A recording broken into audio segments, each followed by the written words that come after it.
Thank you. Welcome to the Deschutes County Board of Commissioners meeting. Conversations in the room here. We're going to get a meeting started. So welcome to the Deschutes County Board of Commissioners meeting, 9 a.m. Wednesday, April 6, 2022. First item is Pledge of Allegiance. Please join me. I pledge allegiance to the flag of the United States of America and to the republic for which it stands, one nation, under God, indivisible, with liberty and justice for all. So Commissioner Dare, did she end up going to Salem? I think that's what she's doing, Connect Oregon programs, I think. So she's not with us today. It's the two of us, which is a quorum of the board, and we can still do the people's business. At this time, citizen input. We do have a couple emails, 3 in opposition of our development of Worrell Park, which is the park outside of our building here. These are emails to us.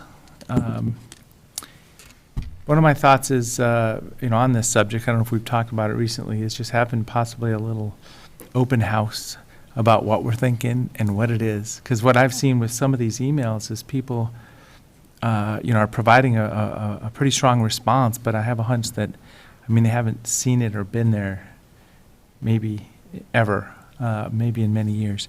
So just an idea in passing here, but this is citizen input. Another one is on transparency to Commissioner Dare in response to some media coverage recently. With those items, is there anybody and any other topics for public testimony today? You could have 3 minutes. Seeing none, is there anybody online? Okay.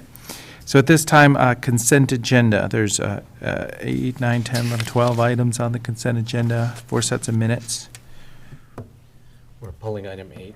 So item 8, we did receive an email from one of the board members. So I called the person, this is a road district, and there's 2 people on the board, and this would have been the 3rd appointment. And one of the people said, hey, I'm not sure I want to do this. So now we have a split decision on their 2-person governing board. So I'd like to call the other person and just understand what they're going to happen there. So I did do a little bit of homework on that. So I do support pulling that item for today. So that's item 8 for Newberry Estates Special Road District. I'll move approval of the consent agenda except for item 8. And I will second it. Any other discussion? Couple items on here. So drainage aggregate for cell 9 construction of not landfill. So that's utilizing the rock that's in that shelf and coming up with an aggregate product at our landfill, which is pretty exciting. And then also item 5, noxious weed advisory board. Want to thank thanks some folks for serving and then reappointing the next person. But noxious weeds, it's something that on top of all the other things we do, keeping an eye on weeds that are invasive in our climate and environment also. So I want to thank the folks that are involved on that committee. So with that, calling for the vote, Commissioner Chang? Yes. And Chair votes yes. Vice Chair. So at this time, item number 13, first reading of ordinance regarding Dave Swisher plan amendment and zone change. Morning, Commissioners. For the record, Kyle Collins, Associate Planner. As Vice Chair DeBone just pointed out, I'm here for a first reading by title only of 2 ordinances. This is associated with Dave Swisher's comprehensive plan amendment and zone change application. The board deliberated on this matter back on March 16th. Held a resolution to uphold the hearings officer's decision in this matter, which was an approval of the request. Just to give a very brief summary here, again, this is for 2 40-acre properties, approximately 1.5 miles east of Bend. This would change the underlying comprehensive plans at designation from agricultural to rural residential, and a corresponding zone change from exclusive farm use to multiple use agricultural. And with that, I can open it up to any questions that you might have. So you have public hearing on the matter and deliberations in support of this. So we're just kind of landing this for a first reading today. Correct. And there's 2 different items, 2 ordinances. Is there a motion? I'll move to approve first reading of ordinance number 2022-003 and ordinance 2022-004. Is this by title only? Title only? Title only. By title only, okay, so, and I will second that. Any other discussion? Seeing none, calling for the vote, Commissioner Chang, Yes. and chair votes yes. So I think I'm in that same situation of I've got the first. So I actually printed out Oh, you got them here separate for me. separate for you. Just got to figure out what page the second one is. Okay, so first reading, ordinance number 2022-003, an ordinance amending Deschutes County Code Title 23, the Deschutes County Comprehensive Plan to change comprehensive plan map designation for certain property from agriculture to rural residential exception area and prescribing an effective date 90 days after the date of adoption. That was ordinance 2022-003, and thank you for putting them together. Ordinance number 2022-004, an ordinance amending Deschutes County Code Title 18, the Deschutes County zoning map, to change the zone designation for certain property from exclusive farm use to multiple use agriculture and prescribing an effective date on the 90th day after the date of adoption. Second reading will be 2 weeks from now. 2 weeks from today. Yep. Great.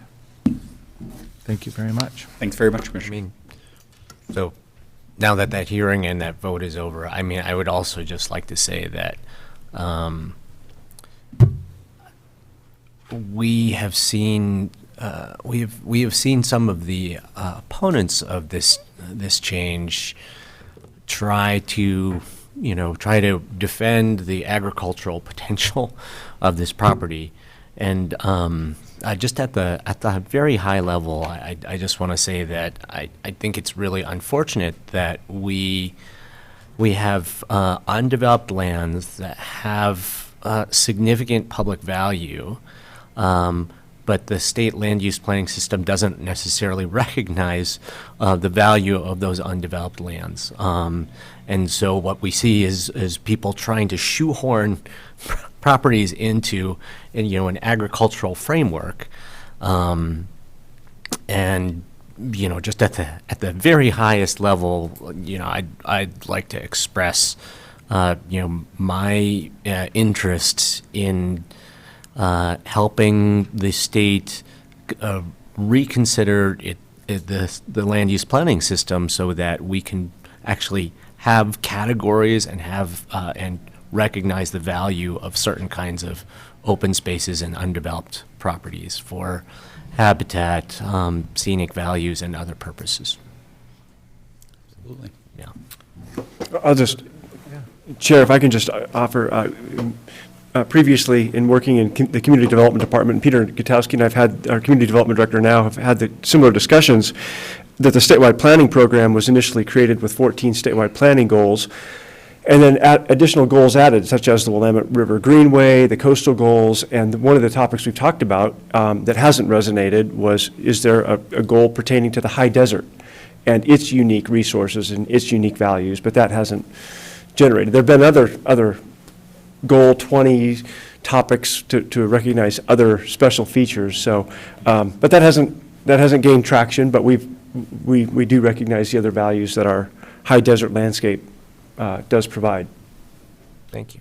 Well, there's a flip side argument to that whole thing too. These are already privately owned parcels. They're not farmed for agriculture. I understand open space requests, but we're 79% publicly owned in a 3,055 square mile county.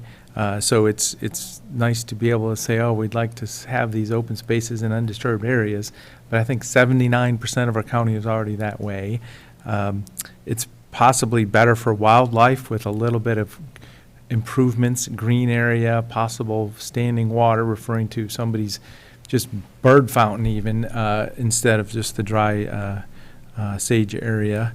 And then juniper removal can be good for water at the groundwater level too. So there's balances on that whole concept. Yeah, juniper removal doesn't necessarily need to be prohibited in land that is not available for higher density residential development. So, Well, these would be small MUA 10 acre parcels, maximum density. I mean, it's pretty exciting, and that's a lifestyle that people really look for, especially, as I say, with high-speed internet opportunities in these areas that are generally closer located to other urban areas. I mean, this is a wonderful lifestyle for a subset of people, and it's not high density, it's low density. Yeah, and our county does provide thousands of rural residential living opportunities for people.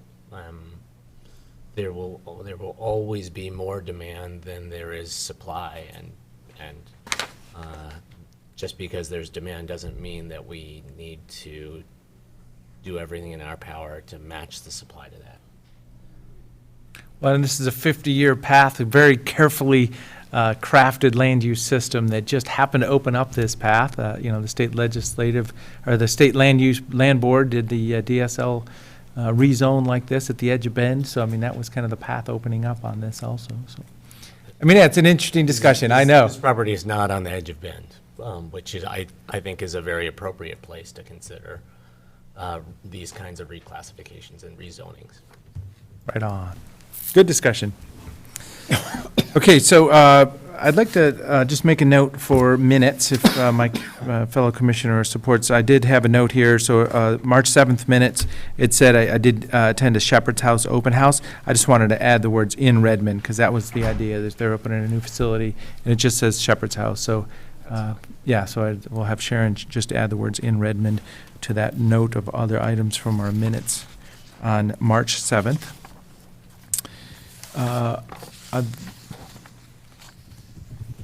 Our agenda says we'll take a recess and then come back for other items. I don't think that's our intention. No. Let's go to other items. We do have executive session. Yep, yeah, we'll get right to that. I'm just joking around here. Any other items? Nothing to report since Monday. Anything else from Nick or anybody? So one item for me is I did do interviews on Monday morning and yesterday afternoon for the Solid Waste Advisory Committee with Chad Santola. So it was the two of us. There'll be 4 recommended names, and I won't mention them today. But if you want to, I'm sure Nick can share that status of what Chad and I did to the other 2 commissioners, and then it would be proposed to be, either on a consent agenda next week or other interviews, whatever we want to do. So there's just the status of those 4 interviews from the last couple days. And that's the Solid Waste Advisory Committee, citizens at large positions at large, 4 of them. Okay, is there anything else for the general meeting? Seeing none.